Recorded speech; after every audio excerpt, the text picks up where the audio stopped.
When I was 18, there's one day I was a senior in high school and I got one of those pamphlets in the mail, like Go Army pamphlets, and I started reading it and I was like, this sounds really cool and much cooler than going to school. And so I went and talked to a recruiter and I don't know, everything just kind of fell into place and I decided that's what I wanted to do. Alicia Seeley isn't your typical BYU student. She's been all over the world chasing her dreams.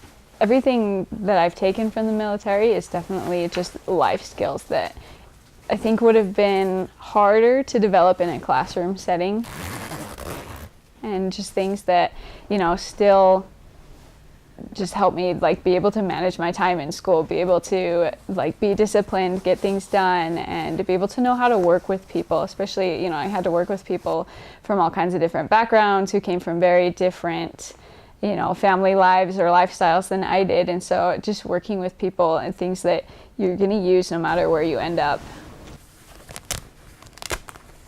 One of the hardest things that still like bothers me today, when you actually get to do cool stuff, you can't actually tell people about it.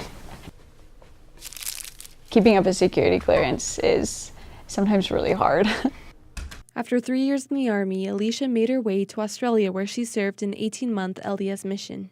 Australia was awesome. I miss it. So I was in Melbourne and Tasmania, Chinese speaking. So the parts of Australia that I got to work in and serve in were so beautiful. You know, we had areas that were right up on the ocean, right down there in Tasmania.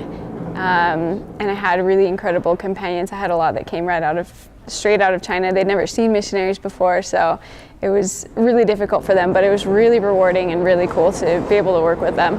When I first got on my mission, all the missionaries thought I was too intense. Well, I actually didn't know she was from the Army, but I had heard a lot about it. I had been kind of prepped for it because I had a mission president who, for the past 5 times I had seen him before she came, he talked to me about working out every single time and kept asking me like, hey, do you like working out? How much do you like working out? All these weird questions that I'm like, is there a problem? Mission president, am I fat? Do we need to talk? But then she came and I was like, oh, she's in the Army, of course. And so I knew we were kind of going to be companions. After returning from her mission, Alicia enrolled at BYU.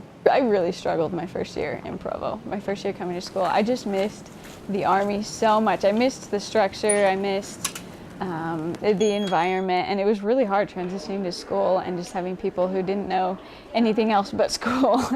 And I found it really hard to talk to people. However, I now think it's actually really nice that I get to talk to people who, you know, do have a lot of different experiences than I do, and I've learned to I guess just have a mindset of trying to learn everything I can from people.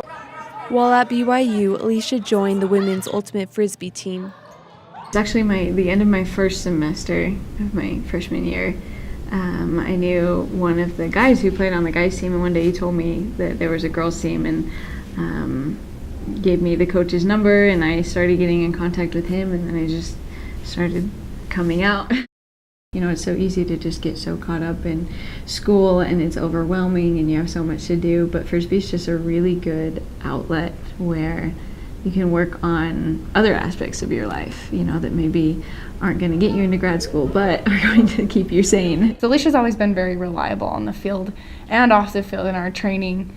You know, Alicia's always been there since day one, working hard and putting in the time that it takes to become what we all, you know, strive to be on the field, and she's just the best teammate and ultimate Frisbee sister you could really ask for. So.